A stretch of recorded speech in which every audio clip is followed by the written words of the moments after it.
Hey guys, I've just taken out the trash and I'm gonna talk to you today about something that is really important for beginner artists, I think.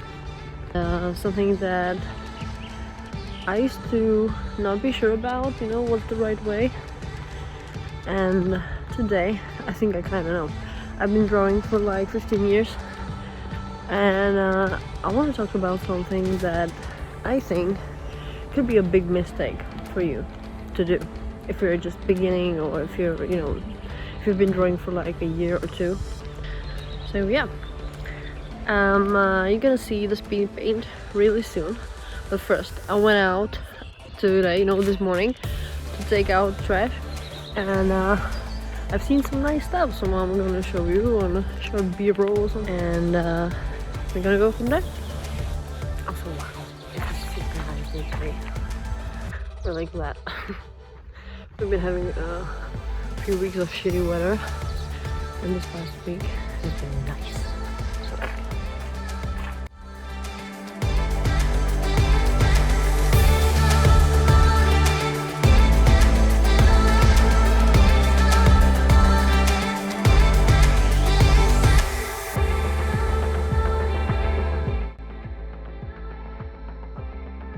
Okay, so I have wanted to become an artist for, it's been like 16 years, because the first time I found that you can actually draw digitally was when I was, I think, 13, because on my 14th birthday I wanted my parents to buy me a graphic tablet.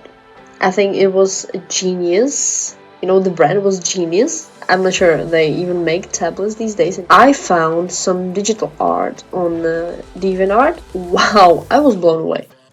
I never really considered before how people actually draw. How does it even work? And then I, found out all of this.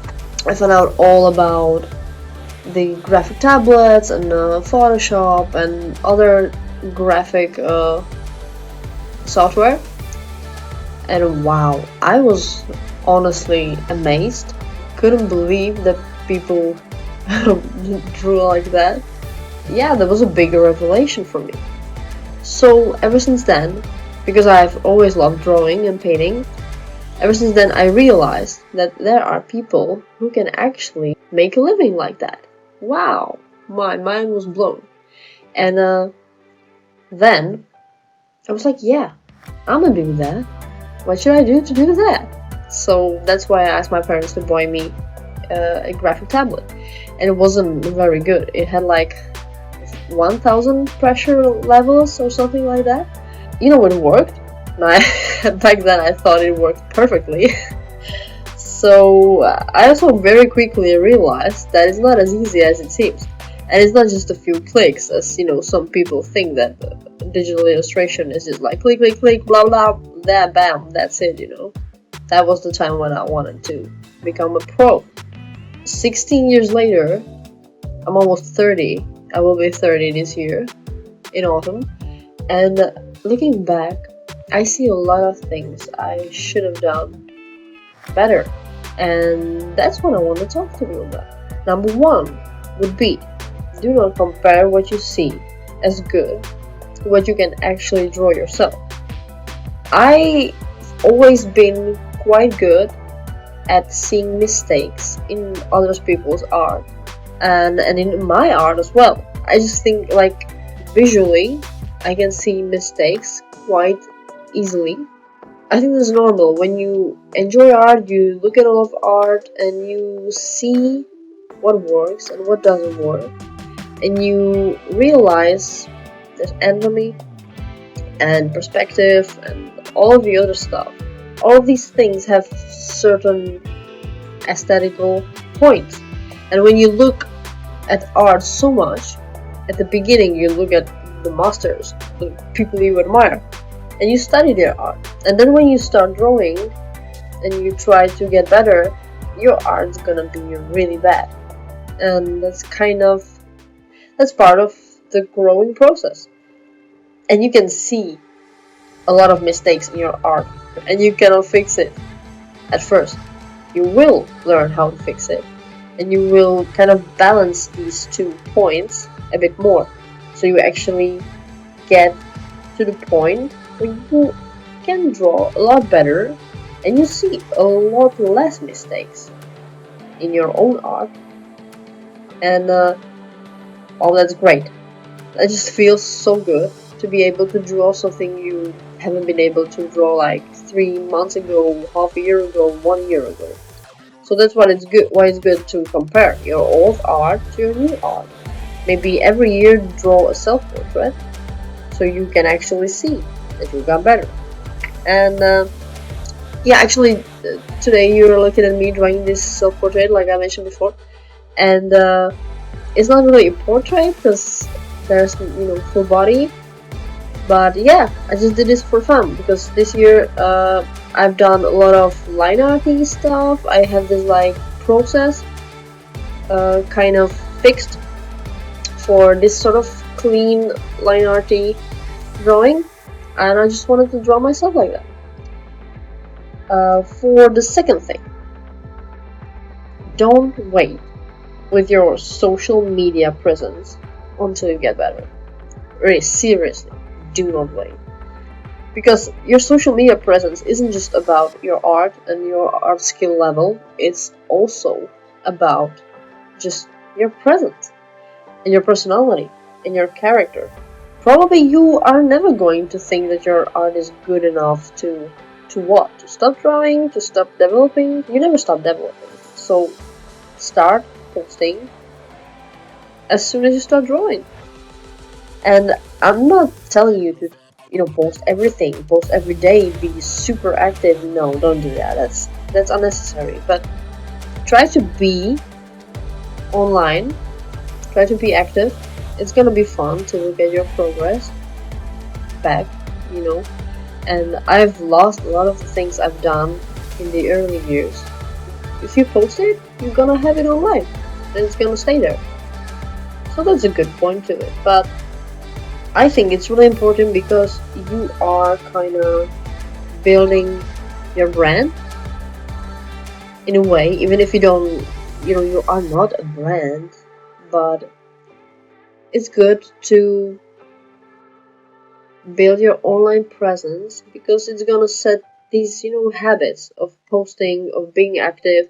And if you one day want to be your own brand, if you one day want to sell your stuff or your original art, it's a great thing to have this base, to be someone who is used to posting, who is used to being active online, who is used to being authentic and being themselves. And yeah, don't take it so seriously, especially in the beginnings. Just post stuff and try to get better. Your personality and your character are as much important as your art level. Next thing, please find some art friends, and especially people that are on the same level as you. Talk to some people who like to do the same things you like to do. Especially with art, it's really good to have people to have fun with, to draw together, to talk about it. It's gonna help you get better. So I really recommend it because I myself don't really have these friends, I think, anymore. I used to have more friends around me that love to draw. And these days it's kind of, I miss those times because we could talk about art, we could have some fun with it, we could learn from each other. And yeah, I really miss that. So if you are an artist, comment here under the video and we can maybe be friends. Yeah, okay. The next point is, do not try to find your super niche too soon. Especially in the first few years, I don't think you should try to forcefully lock yourself in certain niche, in a little, style cage. Just do not do that, because those first 5 years, definitely, I'm kind of sure you won't produce anything that's gonna be as long lasting as you think, Because if you start drawing when you're 15, maybe even when you're 20, you know, those first 5 years, you're gonna learn so much. And maybe you're just amazing and you're gonna be a fast learner, and maybe you're gonna learn so much in those first 5 years that you actually will find your authentic style and your authentic, you know, themes and your super authentic niche.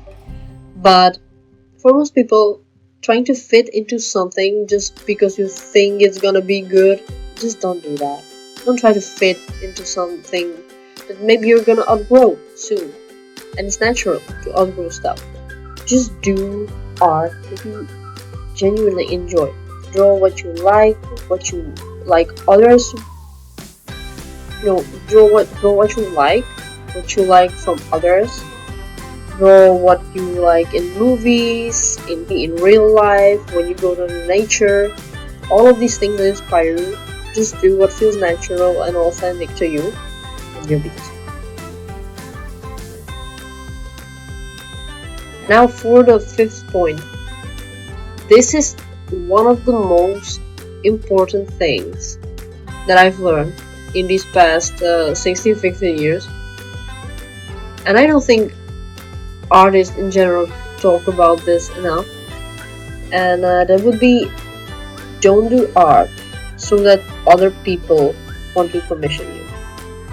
And maybe you're starting out and you've been drawing for a few years and you want to start offering commissions, and that's great.